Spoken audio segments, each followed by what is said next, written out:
Professor Lina Yassin now, through the video conference, will talk to us about climate change and religious narratives. Please, Professor Yassin, are you connected? Can you hear me? Very good. You have the floor.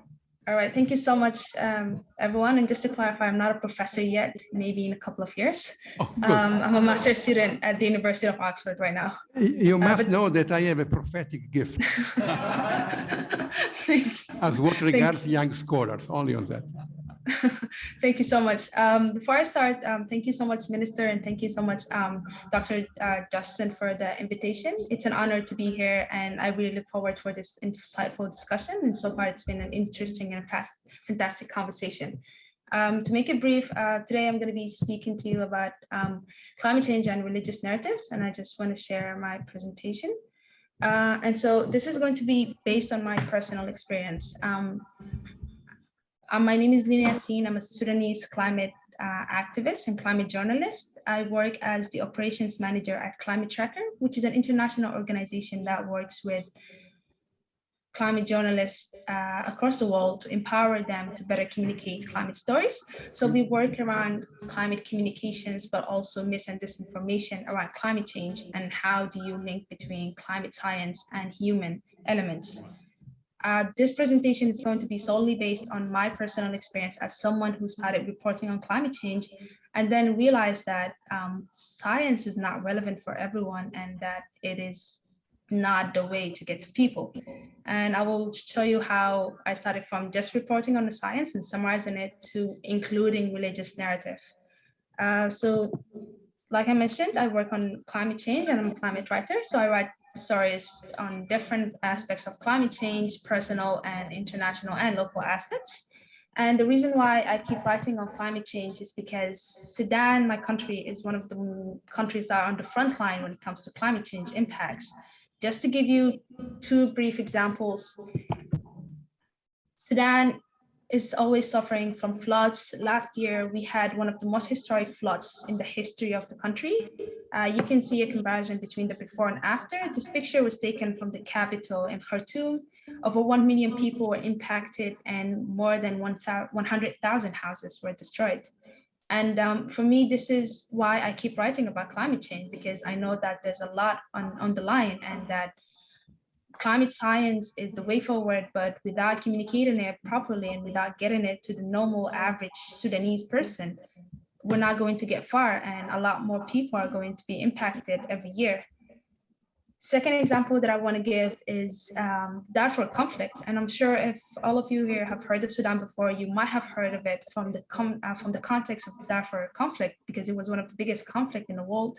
And it unfortunately resulted in the death of more than 400,000 people and millions of displaced people. And unfortunately, until this day, Sudan has not recovered from this conflict.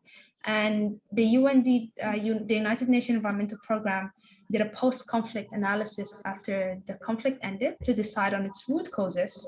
And interestingly, one of the main elements that they found in that study is that desertification was one of the driving forces of this conflict, because it forced farmers to leave their lands and flee towards the south to find more suitable lands they can settle on. And they ended up settling on other people's land. Again, other elements like tribalism, religion kicked in, but essentially this war is classified as a climate war. And if 17 years ago, we got into a conflict because of the diminishing resources due to climate change, I can only imagine how bad things can get in the future. And this is, like I mentioned, why I keep going and why I keep communicating climate science and climate change. But then through my reporting experience and my reporting career, I found it really hard to get to people. It was obvious for me at the start that people are not interested in the science, and that is very rigid. It doesn't speak to them and it won't take me far. So I can tell you that I'm pretty sure no one read my early stage articles because they were really scientific and I was just trying to get the message out there. But one day I wrote an article about climate change and how it is related to extreme weather events. And that's when I finally got feedback. So someone wrote me an email. It was a harsh email, to be honest.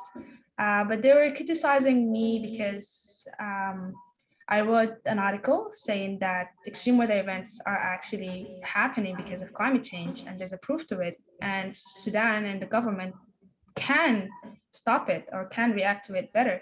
And that person told me that as a Muslim, he read the article, and as a Muslim and someone who believes in God, this was very offensive to him because this is God questioning God's plan. He told me that floods are a test from God because it's out of humans' control. And so if Sudan is going through a hard time, and if someone has lost their house because of floods, they should be patient because that's a test from God, and they will be rewarded by that patience. And I am, by writing this article and by questioning God's plan, I am committing a major sin. And he finally told me, and this was what really got to me, he told me that any true Muslim would never listen to my stories. And that's when I realized that he's actually right, because I'm speaking to my audience is the average Sudanese person. And Sudan is a majority Muslim country, is a majority of Muslims in the country. And that person represents the average mentality that I'm speaking to. All those people think about religion first. Religion is a very important part of their life, and me questioning religion or offending it doesn't help my cause because it draws them away from climate change and from my articles.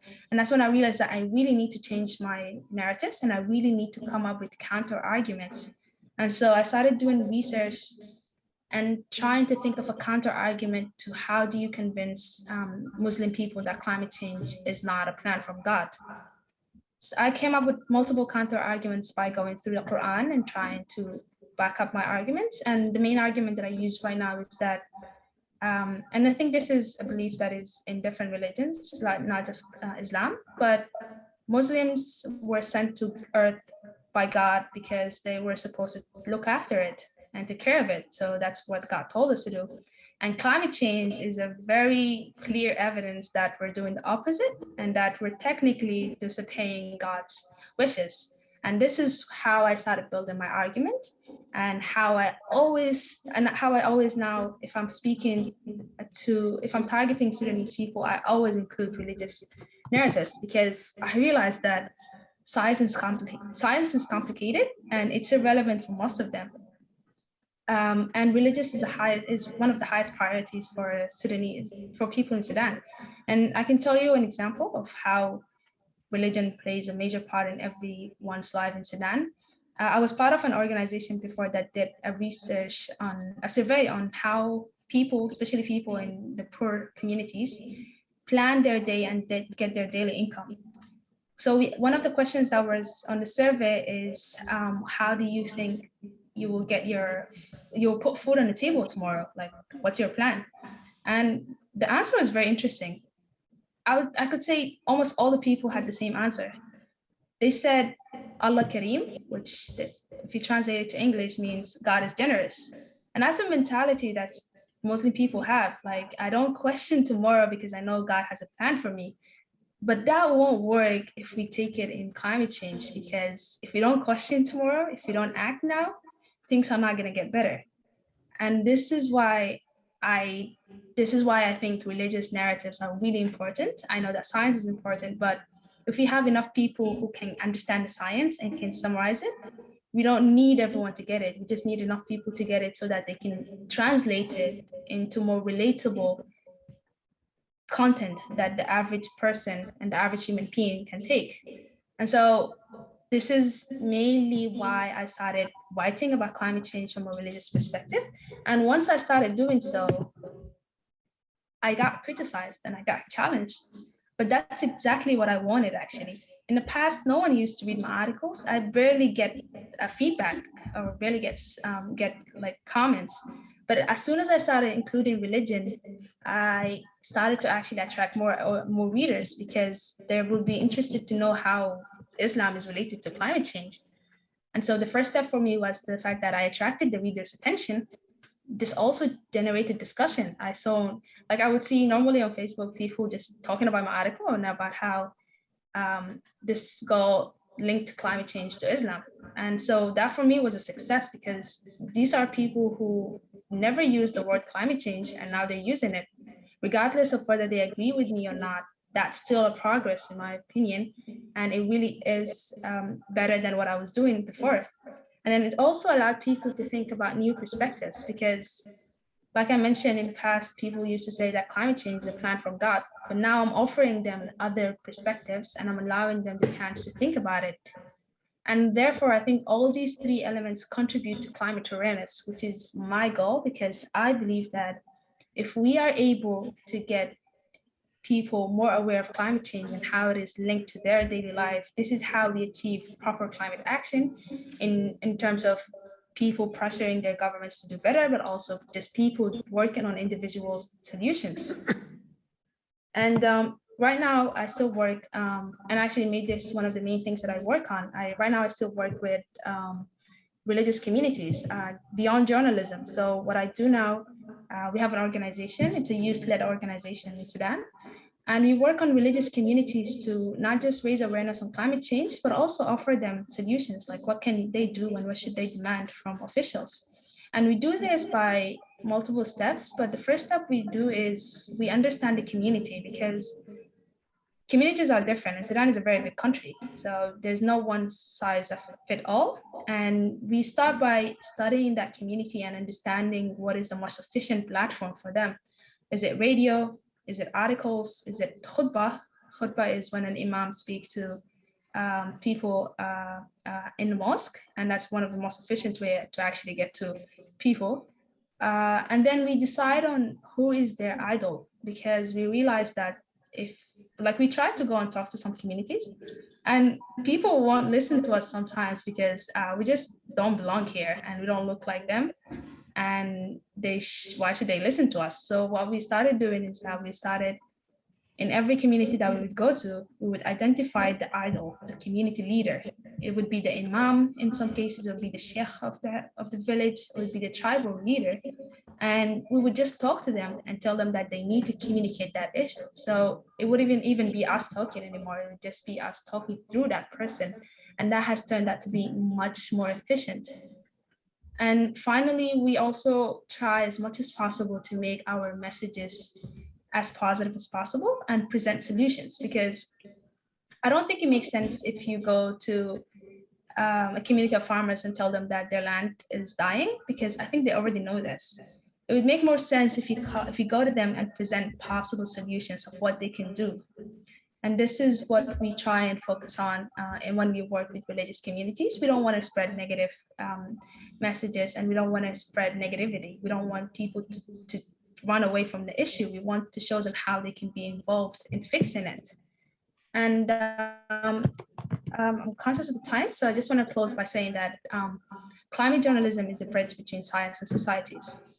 But we really need to be creative about the narratives that we use. And we really need to keep in mind that science is not relevant for everyone. And it's not appealing. It really is not. So what can we do with science that makes it more appealing to people and that really gets the message out there in terms of climate change, but also this applies to everything: vaccine, fighting mis and disinformation, and all of that. So thank you again all so much for this invitation, and I look forward for the discussion. Thank you so much.